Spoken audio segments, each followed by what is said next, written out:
នេះជាផ្លូវថ្មើរជើងនៅរាជធានីភ្នំពេញដែលបានដាក់ឲ្យដំណើរការរៀងរាល់ថ្ងៃសៅរ៍និងថ្ងៃអាទិត្យមានភ្ញៀវទេសចរជាតិអន្តរជាតិរួមទាំងបងប្អូនប្រជាពលរដ្ឋដែលរស់នៅរាជធានីភ្នំពេញតែងទៅលេងកម្សាន្តដើរថ្មើរជើងពីមុខផ្សាររាត្រីរហូតដល់មុខព្រះបរមរាជវាំងក្នុងនោះមានការកម្សាន្តរាំលេងនៅក្នុងនោះដែរក៏មានការរៀបចំបណ្ណាល័យចល័តសម្រាប់ឲ្យប្រជាពលរដ្ឋអានសៀវភៅក៏ដូចជានាំកូនមកមើលសៀវភៅអានអីជាដើមបាទនេះដោយបងប្អូនបានឃើញហើយជាបណ្ណាល័យចល័តដែលមានឡានមួយរៀបចំយ៉ាងស្រស់ស្អាតហើយនេះមុខព្រះបរមរាជវាំងយើងបាទវាស្មៅខៀវស្រងាត់បាទហើយមានបងប្អូនប្រជាពលរដ្ឋភ្ញៀវទេសចរជាតិនិងអន្តរជាតិក៏អង្គុយលេងកម្សាន្តហើយនេះជាមាត់ទន្លេនៅមុខព្រះបរមរាជវាំងបាទតែរៀងរាល់ថ្ងៃសៅរ៍អាទិត្យបងប្អូនប្រជាពលរដ្ឋនិងភ្ញៀវទេសចរជាតិនិងអន្តរជាតិតែងដើរថ្មើរជើងលេងកម្សាន្តនៅមាត់ទន្លេមុខព្រះបរមរាជវាំងក៏ដូចជាមុខផ្សាររាត្រីដែលអនុញ្ញាតឲ្យដើរថ្មើរជើងតែពុំអនុញ្ញាតឲ្យឡានម៉ូតូបើកបរផ្លូវថ្មើរជើងនេះទេបាទរៀងរាល់ថ្ងៃសៅរ៍ថ្ងៃអាទិត្យបងប្អូនអាជ្ញាធរមិនអនុញ្ញាតឲ្យបើកឡានបើកម៉ូតូឆ្លងកាត់ផ្លូវ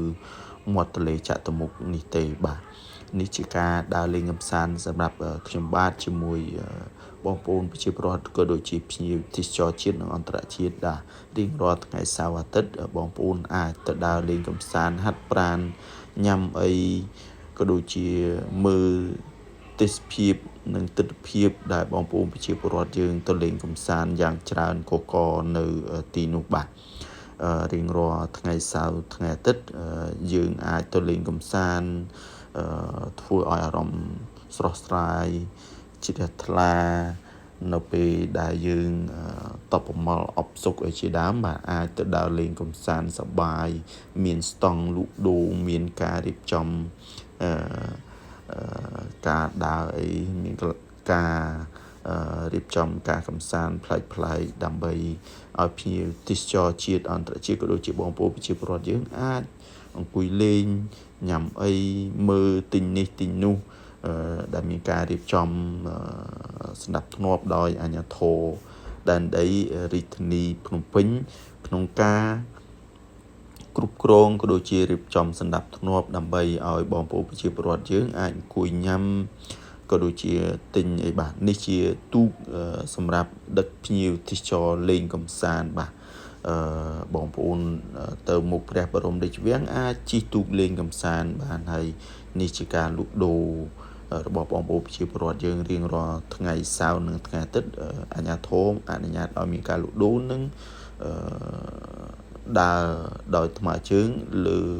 ផ្លូវមុខព្រះបរមរាជវាំងចាប់ពីផ្សាររាត្រីរហូតដល់មុខព្រះបរមរាជវាំងបាទបងប្អូនប្រជាពលរដ្ឋយ៉ាងច្រើនកករៀងរាល់ថ្ងៃសៅរ៍អាទិត្យតែងទៅលេងកម្សាន្តមិនតិចគ្នានោះទេរាប់ម៉ឺននាក់បាទអាចថារាប់ម៉ឺននាក់មកលេងកម្សាន្តរៀងរាល់ថ្ងៃសៅរ៍ថ្ងៃអាទិត្យដែល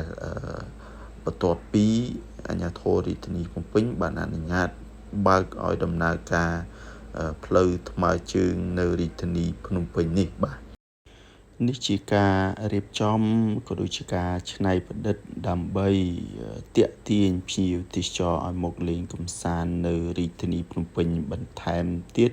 បន្ទាប់ពីកន្លែងទេសចរផ្សេងនៅរាជធានីភ្នំពេញ